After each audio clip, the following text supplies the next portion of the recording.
Hi, my name's Terry Friedlander. I'm a medical oncologist and professor of medicine here at University of California, San Francisco. And it's my pleasure to talk about immunotherapy-based strategies for treating metastatic urothelial bladder cancer. We're going to do this in a case history format. So I'm going to present 3 cases today. The first case is a 76-year-old woman who I treated who had symptomatic Parkinson's disease for many years before her diagnosis. She presented to the clinic with 6 weeks of hematuria and also had a 10-pound weight loss. When we talked to her family, she said she spends most of the day in bed due to fatigue, but also the Parkinson's kind of limited her ability to get around. A urine cytology was sent, which showed high-grade urothelial carcinoma, and she underwent a cystoscopy and then subsequently a transurethral resection of the bladder. Tumor, which showed a necrotic tumor on the anterior wall of the bladder that was biopsied. At the time of her TURBT, her creatinine was 1.9, so pretty poor renal function for a 76-year-old woman, and she underwent CT scans as a next step. The CT scan was really notable for this very large tumor in the bladder, and you can see on this image that it's essentially this large sort of anterior-based tumor, really, enlarging the entire wall of the bladder. What was notable was that there's actually a pocket of air. There's actually 2 or 3 little pockets of air in there amongst the necrosis, and there was concern that there were gas-forming organisms at this point. It might be a really advanced tumor, and so obviously very worrisome. Also worrisome for spread beyond the bladder. On the other images of her CT scans, surprisingly, there was not metastatic disease. We didn't really see very large lymph nodes. We didn't see any disease in her lungs. So this was still localized bladder cancer, just a very aggressive, at least T3, maybe T4 tumor. Putting that together, the big question was what to do for this woman who's very frail, elderly, with a really aggressive, nasty tumor. And so broadly, when I think about bladder cancer, I think we have a few pillars of treatment. We have surgery, you can remove the bladder. You can do radiation therapy and just irradiate it. That's often done with some chemotherapy. We could give chemotherapy alone. That's not a cure for bladder cancer, but that can be adjunctive to surgery, given in like a neoadjuvant or even an adjuvant setting. More recently, in the last 5 or 6 years, we now have immunotherapy, and immunotherapy is really exciting. Obviously, it's the focus of the talk today. We'll talk a little bit more about its use here, but genetic profiling can be helpful, and there now are targeted agents, which I'll talk about a little bit later, for patients who have susceptible mutations like FGFR3 in bladder cancer. Before we go back to the patient, I do want to also emphasize that treatments for bladder cancer have really improved significantly just in the last 6 or 7 years. So if you go back to the 1970s, we had cisplatin approved for bladder cancer, and then there was almost 30 years where nothing was approved. We had gemcitabine added. But beginning in 2016, we had approval of PD-1 and PD-L1 immunotherapy agents. In fact, we had 5 of those agents approved. Currently, pembrolizumab, avelumab, and nivolumab are still approved for urothelial cancer. And then, as I mentioned, we had an FGFR3 agent, erdafitinib, approved in 2019. And then more recently, we've had antibody drug conjugates, and there are 2 that have now been approved in bladder cancer, enfortumab vedotin, which got a full FDA approval a few years ago in 2019, as well as sacituzumab govitecan, which is approved in breast cancer, has a accelerated FDA approval from 2021. And more recently, and I'll talk about this a little later, enfortumab vedotin plus pembrolizumab as a combination therapy in the frontline setting was approved for patients. And we'll dive into that a little bit more. So really, it's great to see. It's great for patients, and it's fantastic to finally have options to treat patients, especially more frail or more sick ones. So this is a slide that sort of just shows how I think about the frontline management of locally advanced or metastatic urothelial cancer. And the first question on this flowchart is whether the patient is eligible for platinum chemotherapy. And I think all oncologists need to ask themselves and really evaluate the patient and decide whether they're eligible. Because if they're eligible, then the discussion is whether they should get a cisplatin-based regimen, a carboplatin-based regimen, or more recently have this enfortumab vedotin and pembrolizumab option. And I'll talk more about these in the next cases. But if a patient is ineligible for platinum, Then, we really have few options. We have pembrolizumab, which is an antibody targeting PD-1 and immunotherapy. Otherwise, it's really best supportive care or clinical trial if it's available for patients who are completely platinum ineligible. So I'll come back to this a few times as we talk today, but I think it's important to keep this in mind when we think about how urothelial cancer is treated in the front line today in 2023. So who's eligible for platinum? I sort of said this is the first decision we have to make. Well, we have very good criteria to define eligibility for cisplatin. Cisplatin's been around, as I said, for almost 40 years now. We know that about 30 to 50% of patients who present for treatment of bladder cancer are going to be ineligible for cisplatin. And for about 10 years now, we've had a working group consensus criteria for how to define that. And so broadly, it's patients who have poor performance status, so ECOG 2 or higher, patients who have poor renal function with a creatinine clearance less than 60, with some nuance for patients who are in the 50s, where you might be able to give a split dosage of cisplatin. Patients who have poor peripheral neuropathy, grade 2 or higher, or hearing loss, grade 2 or higher, shouldn't be given cisplatin because it'll make those worse. Patient comes in with a hearing aid, that's a contraindication to giving cisplatin. And if they have heart failure of class 3 or class 4, then that's also a contraindication. So I keep these criteria in mind as I'm assessing patients, because I think it's really critical to think about whether they're going to be eligible to get cisplatin. More recently, we've had a debate in the field about who is ineligible for carboplatin or really any platinum, because that's not really well described across oncology, and it may vary by tumor type and characteristics of the patient. So this was a study that I thought was really important. It was just presented last year by my colleague Shilpa Gupta at the Cleveland Clinic, where she really just did a survey of 60 medical oncologists and asked, what criteria do you use to say that a patient shouldn't even get carboplatin-based chemotherapy? And you can see some of these criteria were performance status, peripheral neuropathy-based, heart failure-based, or sort of a combination. That's the last line here. And I think that's the one to focus on the most, which is to say if your patient has ECOG performance status 2 and a creatinine clearance less than 30, almost half of the respondents wouldn't give carboplatin. And you can see the other criteria are listed here on the slide. I will say this is not exact science, right? This is really just opinion of multiple medical oncologists. And sometimes it's sort of like you know it when you see it, when in terms of giving somebody carboplatin or who you wouldn't give carboplatin to.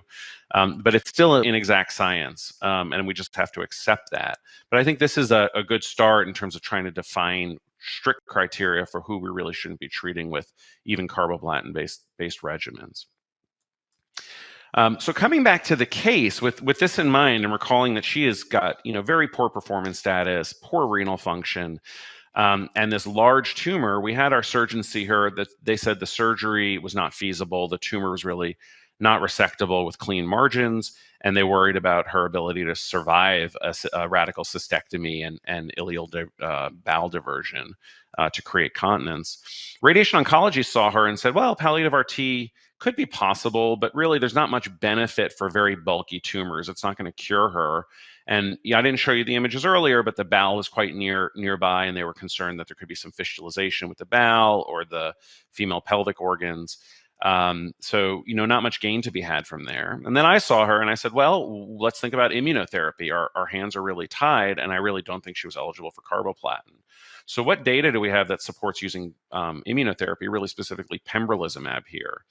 And there's really two studies that support that. The first study was published a few years ago. It was updated in 2023. This is the Keynote 052 study. This was a study of pembrolizumab monotherapy, a single-arm study in advanced metastatic urothelial cancer. It's a phase 2 trial. It had a total of 370 patients, so a very, very large phase 2 trial. But primary endpoint was overall response rate, and secondary endpoints were longer-term outcomes. And they were trying to understand whether patients who were PD-L1 high responded better than patients who were PD-L1 low. And as a spoiler, I will say that PD-L1 status is basically useless in urothelial cancer today, because almost all the phase 3 trials have not been able to show a clear distinction in who benefits from PD-1 inhibitors using just a PD-L1 based biomarker. Why that is, we could probably spend another hour talking about, but it's enough to say that unlike lung cancer and many other cancers, we really don't use PD-L1 to stratify patients because we're not able to exclude patients who are going to respond, and we're not able to include all the patients who the patients who will respond. We're not able to find them just using PD-L1, and we're not able to tell patients that they won't respond if they're PD-L1 low. Coming back to the study, though, the KEYNOTE-052 study basically showed a benefit for treating patients with pembrolizumab in the front line. And if you look at these numbers, the overall response rate was 28.9%, which is pretty similar to what we've seen for most single-agent checkpoint inhibitors in bladder cancer. Most of them average around 20% in terms of the overall response rate. There were about 10% of patients had complete responses, which was encouraging. In this study, patients who were PD-L1 high did better than the patients who were PD-L1 low in terms of response rate, as well as in terms of the survival curves. But as I said, as we'll see on the next slide, that doesn't really pan out in the phase 3 trials. What I think is important about the survival curve is that there is a flattening of the curve. If you look out at 3 years, we have patients, between 20 and 40% of patients in this trial who are still alive at 3 years. And yeah, I haven't shown you the data yet, but for patients who are carboplatin ineligible, prognosis was dismal. Prognosis 10 years ago was only about 6 months or less for someone who had a really aggressive tumor and was ineligible to get platinum chemotherapy. So this is a major step forward in terms of how we're treating patients, and it's pretty exciting overall. I'll show you now the KEYNOTE-361 trial, and this was a randomized phase 3 trial that was a follow-on to the 052 trial to really cement pembrolizumab's role in the frontline setting. And this was a 3-arm trial that compared pembrolizumab monotherapy against chemotherapy control. And you can see that in the bottom 2 boxes here, the green and the orange boxes. And then there was a combination arm of pembrolizumab given concurrently with chemotherapy, and then followed by pembrolizumab for up to 2 years. Over 1,000 patients were accrued. Primary endpoints you can see were PFS and OS. So sort of a well-designed phase 3 trial. Now, I'm not going to talk too much about the combination arm here. It was enough to say that the combination arm was not better in terms of overall survival than the chemotherapy arm, so the top arm and the bottom arm. And why that is, we can talk a lot about, but it may have to do with receipt of PD-1 therapy after chemotherapy in the control arm. But I think the jury is still, even now, a few years out, still not decided on why that arm wasn't better, because we've seen combination chemotherapy be so much better in patients with, for example, lung cancer when we combine chemo and immunotherapy compared to chemotherapy alone. And that's a standard of care in lung cancer. It's just not in urothelial. What I do want to focus on is comparing the pembrolizumab monotherapy arm to chemotherapy, because that's really salient for this patient, right? We're not going to give her chemotherapy. And what I'm showing you here is just some data from the study, which shows the overall response rate that's in the middle on the left here. And you can see that the complete responses and overall responses were pretty similar between patients who got pembro monotherapy and patients who got platinum-based chemotherapy, where you had 11% again of complete responses and about 20% partial responses in the patients who got pembro. So there's clearly activity for some patients here. I think what's important, if you look at the very bottom of the slide, is if you look at the ongoing responses at 12 and 18 months, what you see is that the patients who got immunotherapy responding, most of them, the majority, in fact, were still responding a year later or 18 months later. So it's a smaller chance of having a benefit, but if you get the benefit, the patient is really likely to maintain the benefit. And we've seen that for most PD-1 checkpoint inhibitors across oncology. So it's sort of like if the patient is lucky enough to be in the responder group, that's a really good sign. In contrast, patients who got chemotherapy, only less than a quarter of them were still responding at a year. And less than 20% were still responding at 18 months. So there's not as much a tail on the curve there. When you look at the survival curves, they were actually overlapping in this group. That also may be because some of the chemotherapy patients went on to get PD-1 inhibitors. But it may just be because both these therapies have some activity that you see, you don't see a major difference between them. Enough to say that this was a sort of enough data to allow, us to continue to offer and give pembrolizumab for patients in the frontline setting, because now we have some real data to support that. So coming back to the case, the patient started pembrolizumab, 200 milligrams IV every 3 weeks. That was the original standard dosing. We can now give it every 6 weeks with twice the dose, with no difference in efficacy or toxicity. She tolerated the treatment surprisingly well. She had some pruritus, which is very expected and can be controlled with the topical steroid. And actually, rather quickly, within a week or two, she noticed that there was less hematuria and she had less pain. I really wanted to know what was going on, so we got a scan just 6 weeks later, so after essentially 2 doses of therapy. And what you can see on the CT scan is that there was a marked reduction in this tumor in the anterior bladder. It was maybe 75% reduced. There's still air in the bladder, but she had been instrumented with a TURBT, so I was less concerned about that. And clinically, she looked well, and that was probably the most important point. She felt well and looked well. So we said, let's keep going with therapy. She was tolerating it pretty well. She continued therapy for a total of 2 years, and then we stopped at the end of 2 years. There's a lot of debate about when to stop checkpoint inhibitors. I don't know that I know the right answer, but many providers who I work with will stop after 2 years, with the idea that the immune therapy has trained the immune system to sort of remember the cancer, identify it, attack it, et cetera, and did pretty well. Just as an aside, she literally walked into my clinic almost 3 years after starting this treatment with her granddaughter in her arms and carried her in the clinic. So even her Parkinson's was like pretty well managed. And it was really like dramatic, because when I went into this field of oncology, I didn't expect to be sort of curing cancer in the metastatic setting or the very locally advanced setting using just systemic agents. And that may be a little controversial to say we've cured it, because we don't know. Maybe it'll relapse one day. But it's incredibly gratifying when we have these wins.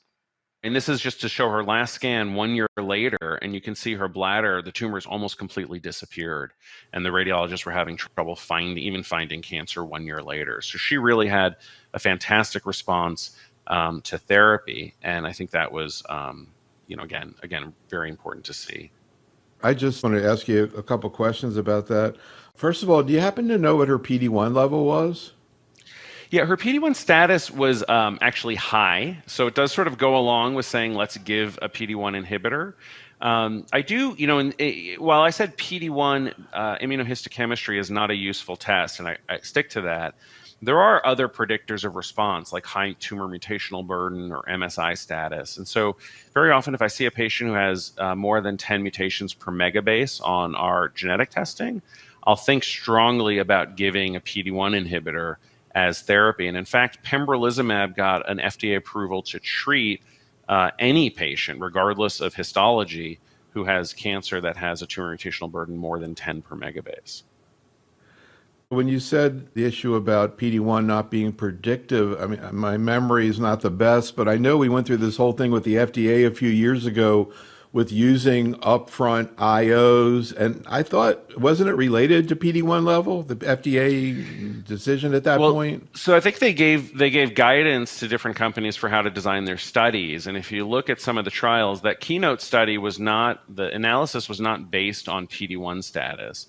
To my recollection. However, there was a study of atezolizumab, which is the alternative PD-L1 agent, that had similar promising data. It was actually the first PD-L1 approved in bladder cancer in 2016. They did a phase 3 trial, and they analyzed the study with the intent to look just at the PD-L1 high population to begin with, thinking that would be enriched for responders. What they actually saw was that the PD-L1 high population didn't do any better compared to chemotherapy, even when they got atezolizumab plus chemo versus chemo alone. And that sort of flew in the face of a lot of what we've seen, as I mentioned earlier, in lung cancer and in other diseases where high PD-L1 status really does seem to predict for better responses. Gastric cancer, I think head and neck cancers, it's the same. But it's really not the case in bladder cancer. And I think I still don't think I've heard a convincing explanation, or I can give you a convincing explanation as to why it matters in some tumor types and why it doesn't in others. It may have to do with the sort of immunologic milieu or the effect of giving chemo with immuno together in terms of damaging T cells. And in terms of her Parkinson's, I'm guessing or assuming that, her function being improved was related to improvement in the cancer. But any suggestion that the Parkinson's itself was improved, and the neurologist I don't think so. Any possibility that a checkpoint inhibitor actually helps in Parkinson's? Yeah, that's a great idea. I never really explored that with her neurologist. I'll say it got better, but I think it's as you said, I think it got better because she wasn't so symptomatic in her bladder. And Parkinson's can flare for many people when they're sick. The symptoms can become more pronounced. So it may just be that we fixed the cancer and her symptoms got better. She still had it. She was still taking, I think, L-DOPA Right. or other agents. So it wasn't like we had a profound impact on it. Final question about this case is if this patient presented today, how would you treat her? It's a great question. We're going to talk in the third case about the combination of enfortumab vedotin plus pembro. And just to give you a preview, we're seeing 65% overall response rate. I mentioned for pembrolizumab, it's 30%. So if she could tolerate EV, I might have given her EV plus pembro. And you can say, whoa, you'd be giving her unnecessary toxic therapy. But we don't know a priori who's going to respond. And, I'm not presenting a case of a patient like this who I gave pembro to who rapidly progressed and, maybe went to hospice. And those patients exist too. So I think being a little more aggressive, if we can, in the frontline setting may be beneficial. And there's also a question of whether combining an antibody drug conjugate with immunotherapy actually generates more immunologic activity and actually results in better longer term outcomes. So that's the jury's still out on that. And we may get into some of these things in the webinar, but another question is if she just had progressed right through pembro, what would you have done next? That would have been really hard. At the time, we didn't have enfortumab vedotin available, so it would have been a question of giving her carboplatin, or hospice, best supportive care, and probably that's the way she would have gone, just knowing how sick she was. But I mean, sort of theoretically, I guess her being sick would be a problem. I was just kind of curious, like if you could, in that situation, even if a patient was in better shape, would you, if you could, would you rather give sacituzumab than enfortumab, for example? Yeah, I mean, so sacituzumab was approved after enfortumab. So if I had all three of these options available, I'd certainly discuss them. My read of the sacituzumab data is, it's about a 30% response rate as monotherapy. If you add a PD-1 agent, it goes up modestly. We'll talk about that in just a sec. It goes up to the high 30s, but we're not really seeing like a clear, strong signal of synergy.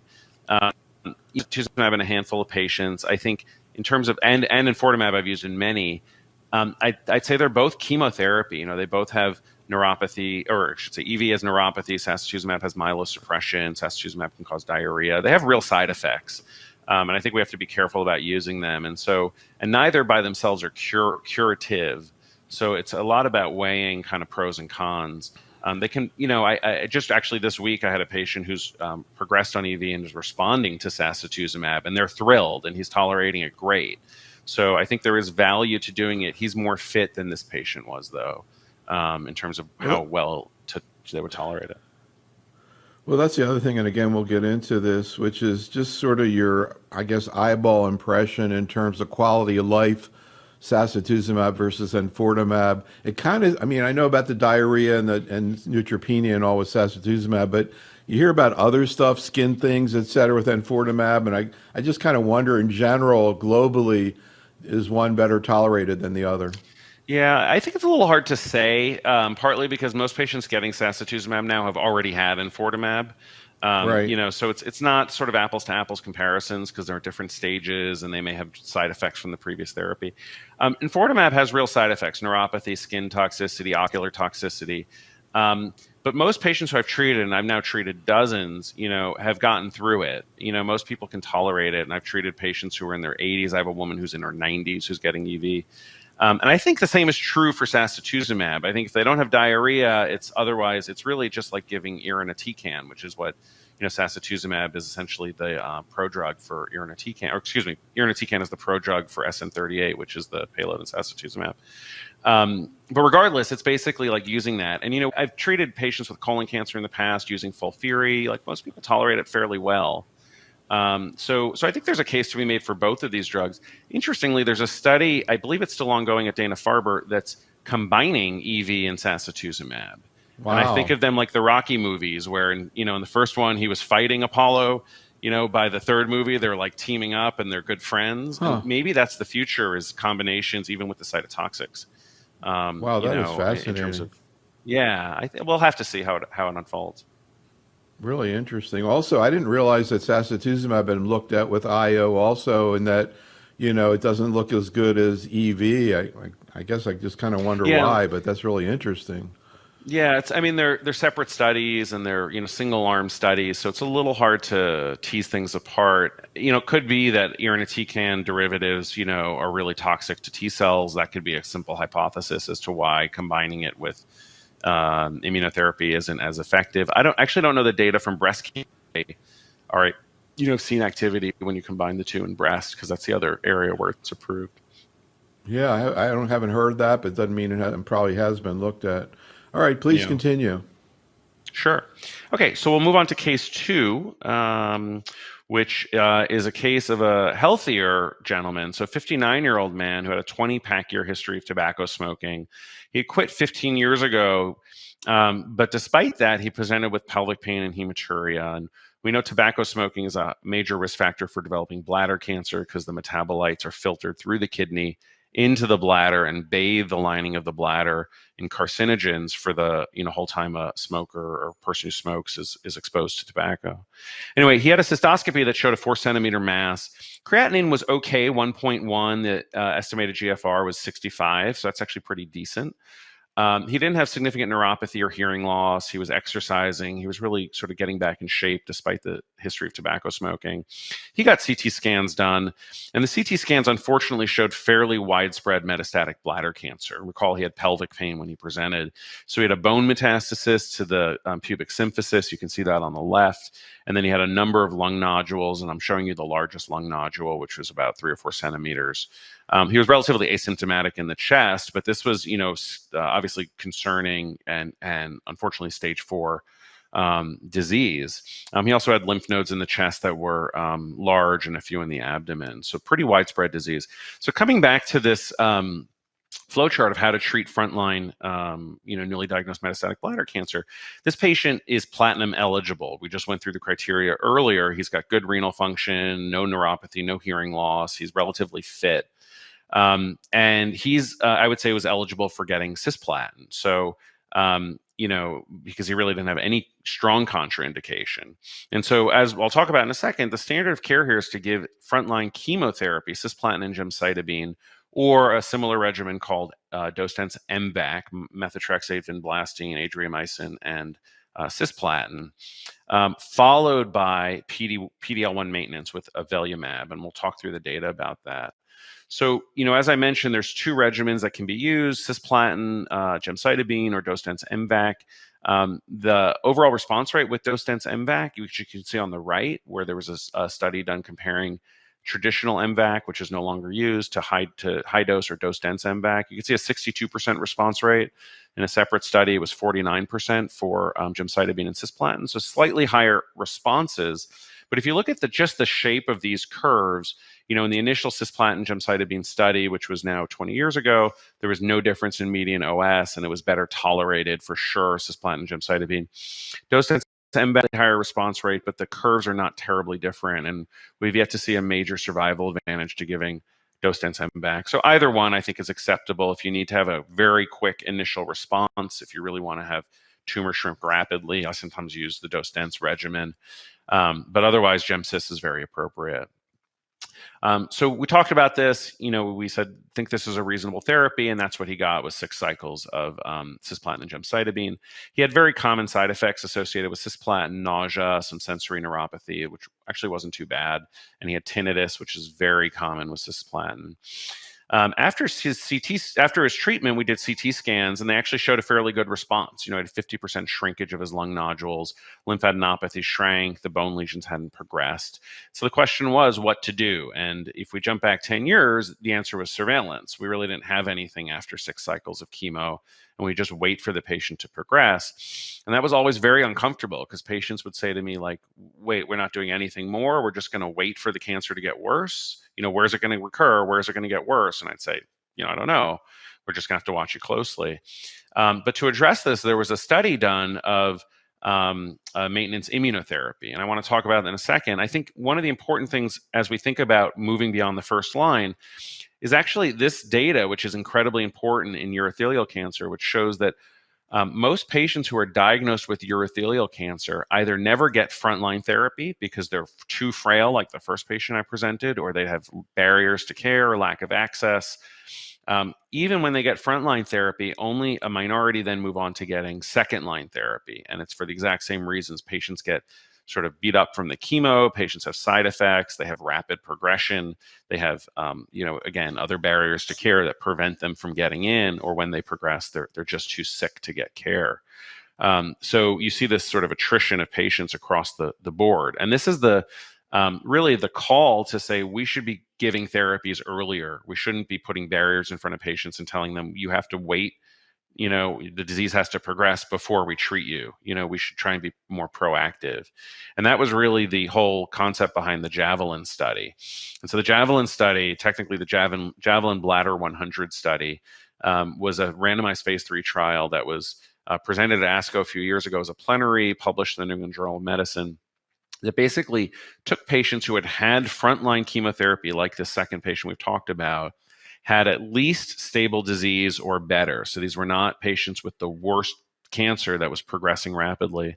And they were randomized to get either avelumab every 2 weeks or best supportive care with an overall survival endpoint.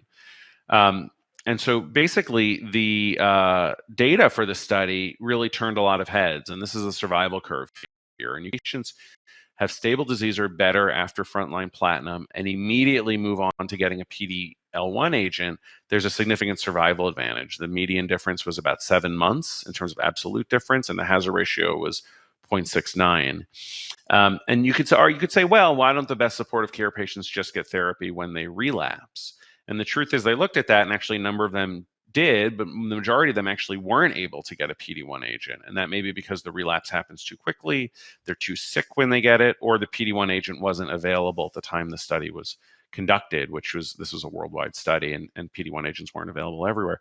Regardless, what I really take home from this trial is that when you have the patient in front of you and they've had a decent response to platinum, you should think very hard about giving them immune checkpoint inhibition at that moment, rather than sending them out and waiting for them to relapse, because that's when people run into trouble.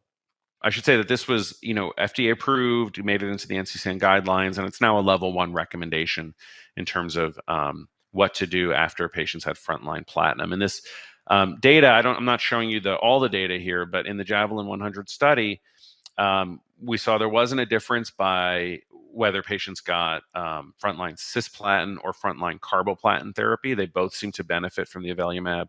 It didn't matter whether they got 4 or 5 or 6 cycles. There wasn't like a dose phenomenon effect from the frontline chemo. It's basically the take-home point was to give avelumab to patients after stable disease or better, because there really is a survival advantage.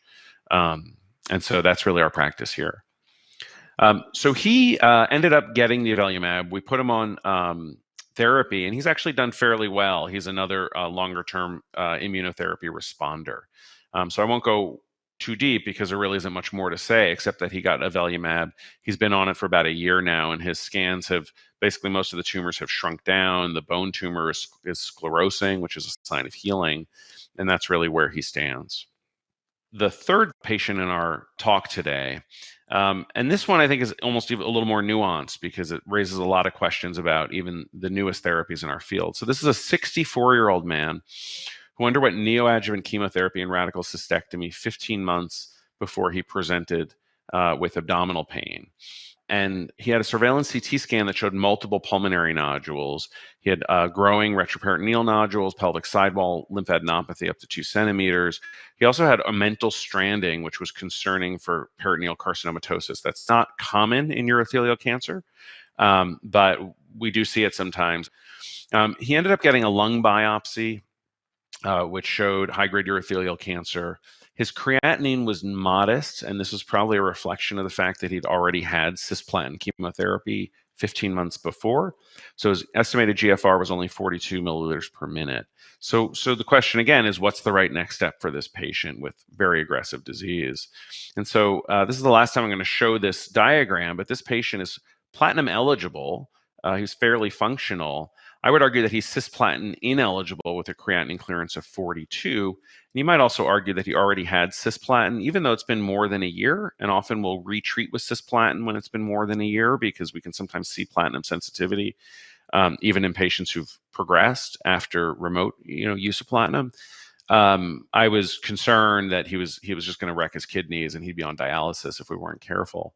And so that presents two options for therapy. And the first one is to give him carboplatin and gemcitabine, followed by avelumab maintenance, as I just talked about in the last case, or to switch to enfortumab vedotin and pembrolizumab, which was just FDA approved about 2 or 3 months ago now, and I'll talk more about that in just a sec.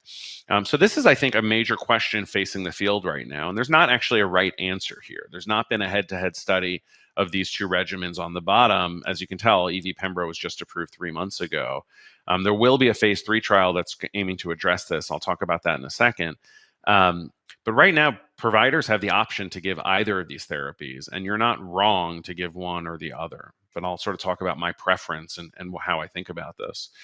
So about 10 years ago, there was an EORTC study which looked at carboplatin-based chemotherapy in metastatic bladder cancer. And this is in the pre-IO setting. So we didn't have PD-1 inhibitors.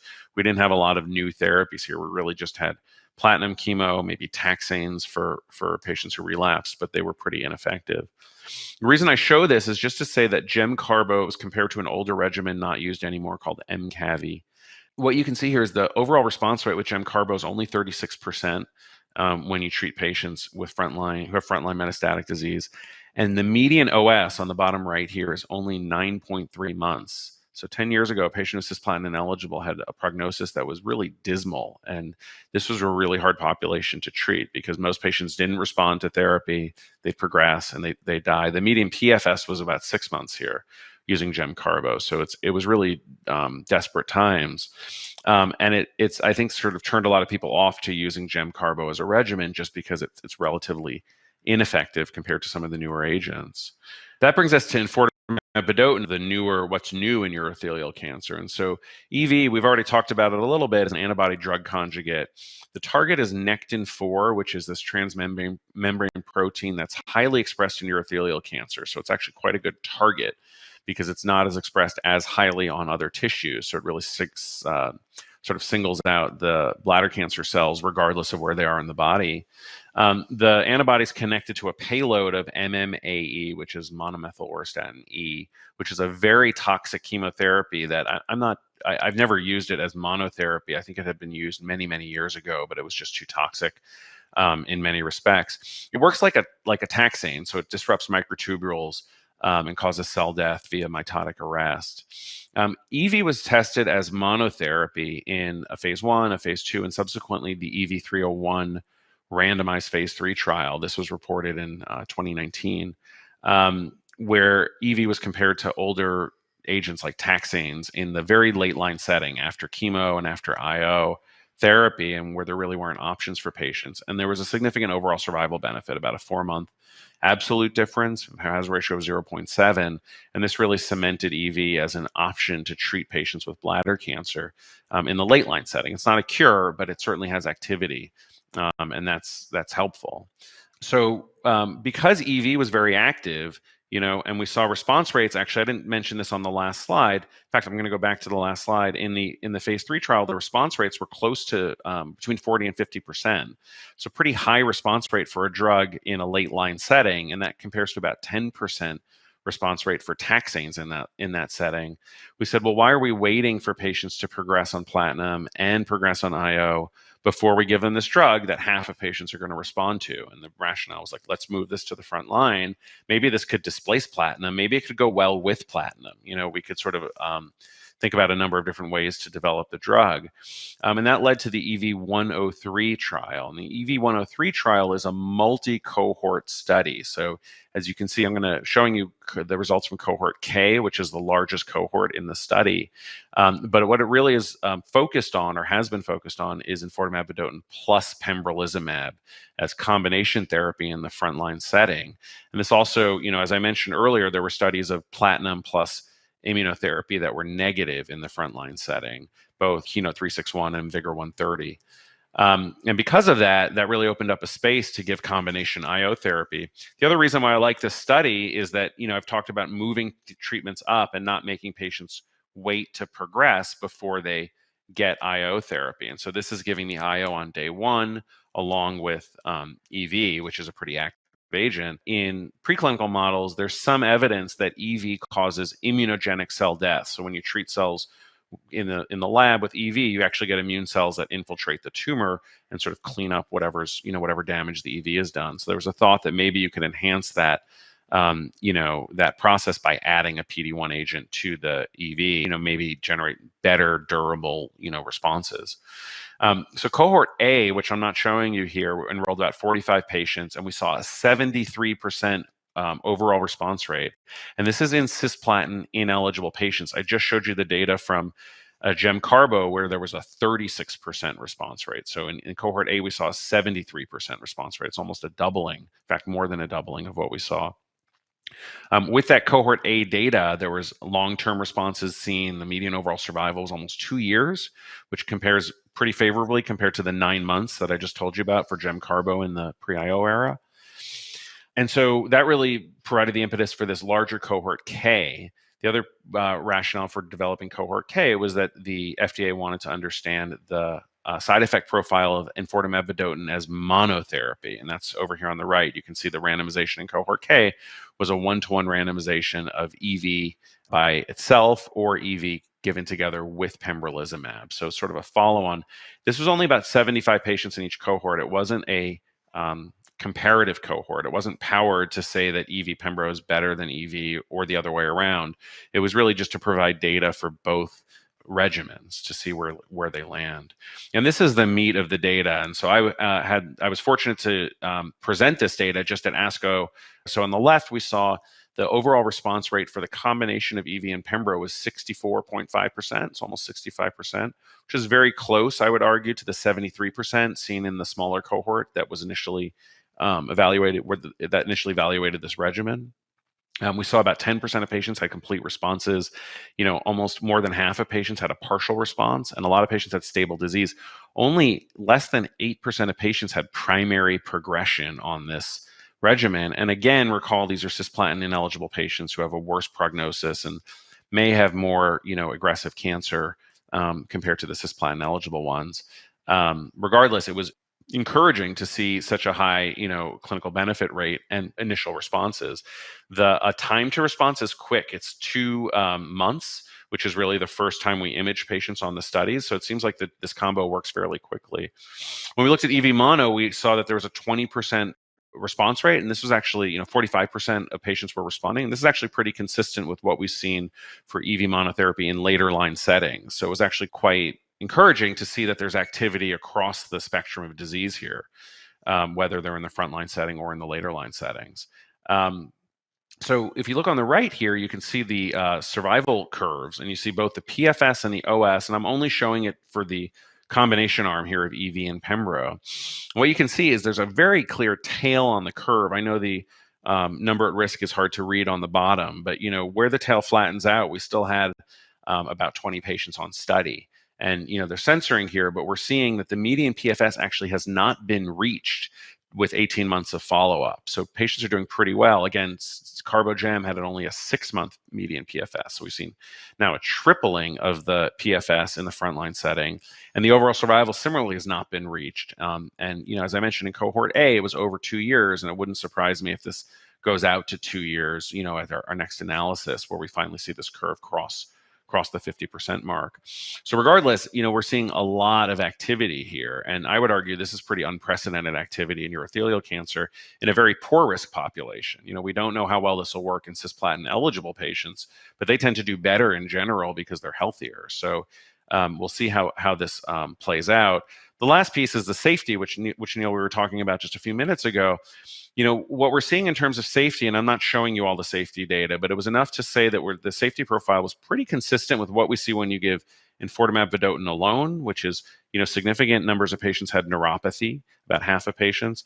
Others had skin reactions, also seen in about half of patients, maybe a little more. And then rare ocular toxicity and then a number of other sort of more common side effects. With pembrolizumab, we saw the similar side effects that we've seen with immune therapy across the board. And combining them, it didn't seem like there was some sort of synergistic toxicity that made it, a difficult treatment to give. Although I do just want to emphasize that skin toxicity is real. It's hard to adjudicate whether it's EV or pembro. They can both do this. And patients can end up, we know with EV, patients can have really severe toxicity like Stevens-Johnson syndrome. And so having a dermatologist nearby, having sort of close attention paid to the skin exam is, I think, incredibly important when we treat patients with this regimen. So coming back to the patient, we have all this exciting data about EV pembro. So we have this 64-year-old man who's got very widespread metastatic urothelial cancer, ineligible for cisplatin. He started on EV pembro. He was actually on the trial that I just presented in one of the earlier cohorts. He had a grade 2 rash.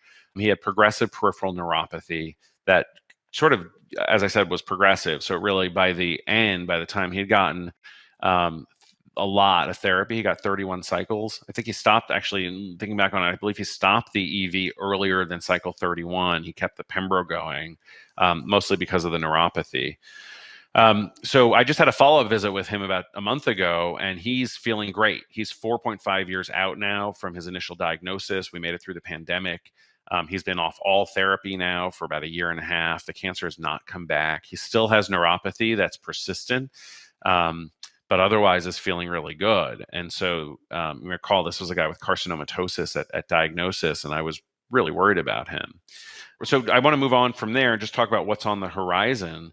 So as I mentioned earlier, sacituzumab govitecan is an antibody drug conjugate that targets TROP2. This is more widely expressed across a very broad swath of cancers, including breast cancer, where it's fairly highly expressed. The payload, as we talked about a little bit, is SN38, which is the metabolite, the active metabolite of irinotecan. So it sort of provides the active drug directly to the cancer cell.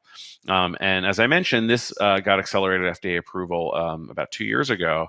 That was based on this TROPHY-U01 study, which is the initial multi-arm study of sacituzumab in urothelial cancer. The initial cohort, and I'll show you the schema in a second, just evaluated sacituzumab monotherapy in 113 patients and saw a 28% overall response rate. So that was decent. Recall with enfortumab, we saw about a 40% response rate, but again, small numbers, and you have to be careful comparing across trials. Duration of response about 6 months. Median PFS was just close to 6 months, and median overall survival was just under a year. So it's an active drug. I would say maybe it's more of a sort of beneficial, but maybe not the home run that we were hoping for.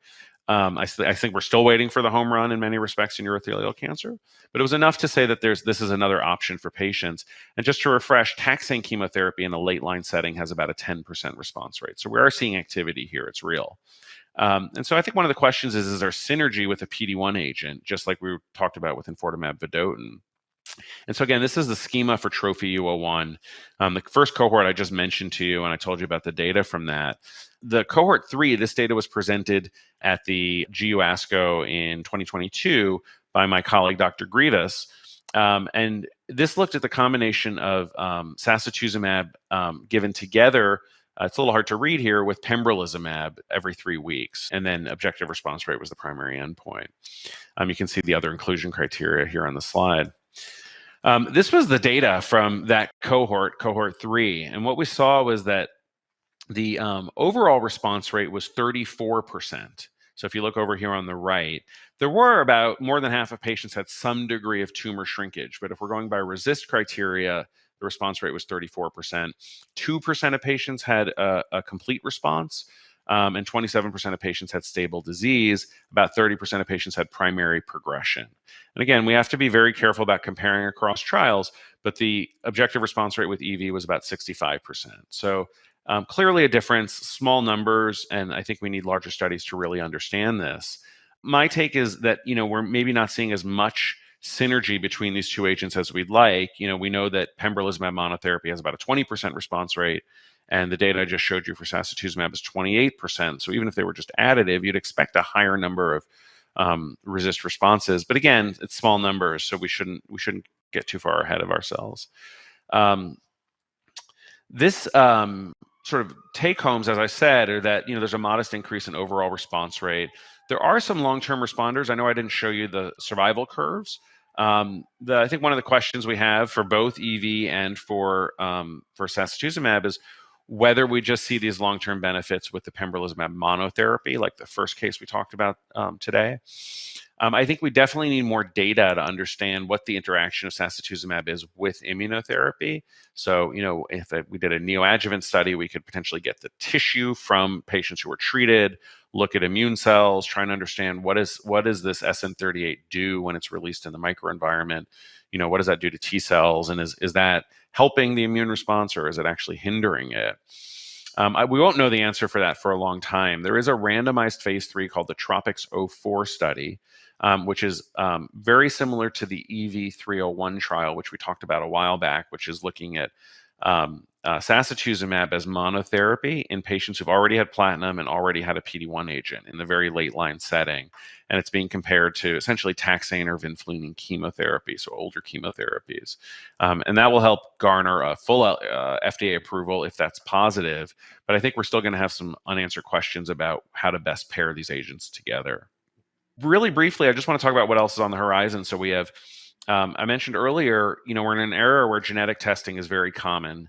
In bladder cancer, we have one approved agent that can be given based on genetic findings, and that's erdafitinib, which is an FGFR inhibitor. We know that FGFR3 mutations are present in about 20% of urothelial bladder cancer. It depends which cohort you look in. It's actually enriched in upper tract tumors, where it can be as high as 40%, and maybe less so in the bladder itself. And it's also enriched in earlier stage bladder cancer, so non-muscle invasive bladder cancer. Regardless, erdafitinib was tested in a phase 2 trial, and more recently actually just presented at ASCO a phase 3 trial called the Thor study, which looked at erdafitinib compared to essentially standard chemotherapy in patients who had FGFR3 mutations. This was in later line settings. And you can see, just based on the numbers here, the overall response rate was 46% for patients who got erdafitinib. That was actually very much in line with the phase 2 trial of erdafitinib, where the response rate was about 40%. And the response rate here for chemotherapy was only about 12%, which is pretty consistent with historical data. Median PFS was just under 6 months, and the median OS was a year. And so that's sort of hopeful and promising for patients who have FGFR3 mutations. What I'm not showing you here is the side effect profile, which is real for erdafitinib. I think of erdafitinib in many respects like a TKI that we use for other types of cancer, like kidney cancer or lung cancer, in that it's sort of a targets it impairs FGFR signaling across many different healthy cell types. So hyperphosphatemia can be a problem with this drug because of impairment of the renal tubules, fatigue, kind of asthenia, cytopenias can happen. There's other side effects here. So it can be, in my experience, a little harder to maintain people on erdafitinib for long periods of time because of the side effect profile. But that's true for many TKIs across oncology. I think there is a role for this drug. What I don't know is, now we have so many options, erdafitinib, enfortumab vedotin, sacituzumab. Is there a right sequence to giving these drugs? I don't think we really know yet. We do have some registry data, actually some generated by my colleague here at UCSF, Vadim Koshkin, through the UNITE registry, which is a academic collaboration to sort of look at outcomes for patients with metastatic bladder cancer in terms of different therapies and try and understand who's getting treated with what and how the how individual agents fare. And it does seem like, at least based on this registry data, that response rates to EV are similar to response rates to erdafitinib in patients who are FGFR3 positive. And so I think these are all going to end up being options for patients. And the hope is that the patients are doing pretty well. They get, maybe they get erdafitinib as their first drug after diagnosis of metastasis, or in the later lines after platinum or platinum and IO, and then get enfortumab later. So last piece of data I want to show you is a study that combined erdafitinib with a PD-1 agent, sitrelimab. This was a study that was also presented at ASCO by my colleague, Dr. Seifert Radke at MD Anderson. And this took patients who had FGFR mutations, had no prior systemic therapy, and when they were given either erdafitinib alone or erdafitinib together with the PD-1 agent. A relatively small study with only about 45 patients in each arm with a primary endpoint of overall survival. And these were not statistically meant to be compared because of the underpowered nature of the cohorts. So what we saw when you combine the PD-1 agent together with the FGFR3 inhibitor, erdafitinib and pembro, is that there is an increase in the overall response rate, 54.5% compared to 44.2%. And if you look at the survival curves on the right, again, these are small numbers. There was a modest benefit. If you look at median PFS, there was actually about a 6-month difference in PFS. And if you look at OS, it was about a 4-month difference. I apologize, the colors don't project so well here. The questions that I have about this is, is this just additive? Are we giving 2 drugs together? Or is there some kind of synergy here? Or is it 1 + 1 = 3 here? Or are we just giving 2 active drugs? And you might make an argument, like as I've been saying, to give more therapy earlier because we lose patients if we wait. But is this sort of the secret sauce? I think that really remains to be seen, whether just giving PD-1 with FGFR together, FGFR inhibition together, really generates more responses than if you just treated people sequentially with these therapies. So just in conclusion, I think we have a number of new active agents for metastatic bladder cancer. As I talked about, the PD-1 agents, PD-L1 agents for immunotherapy. We have these new antibody drug conjugates targeting Nectin-4, Trop-2. I didn't mention there's antibody drug conjugates targeting HER2 in bladder cancer that are being reevaluated. Disitamab vedotin is probably the most exciting in my opinion, but we'll have to see how it performs. And then targeted therapy with FGFR agents. There's still, I think, variable signals of synergy with immunotherapy for these agents, but obviously there's a lot more to come, and we're going to see, the paradigms, I think, keep shifting as we test these drugs earlier and earlier, both in the frontline metastatic setting, but also in the neoadjuvant and adjuvant settings, where there's a number of studies evaluating these agents. So thanks so much for listening. That was awesome. Your cases are great. One final question. You mentioned HER2. Is TDXD being looked at also, or more disitamab? Yeah, so TDXD actually has been looked at in urothelial cancer, where it was combined, I believe, with nivolumab together. And the data was surprisingly, I think, was maybe a little bit underwhelming in terms of both the response rates, and I think there was a concern for pneumonitis with using TDXD in bladder cancer. And so, I think there's still more to come for TDXD, but I think there's still I think concern about the maybe overlapping toxicity. Why that would be the case in bladder cancer, but not the case in breast cancer, I don't know. And I think the jury's still a little bit out on that. So we'll have to see where that goes.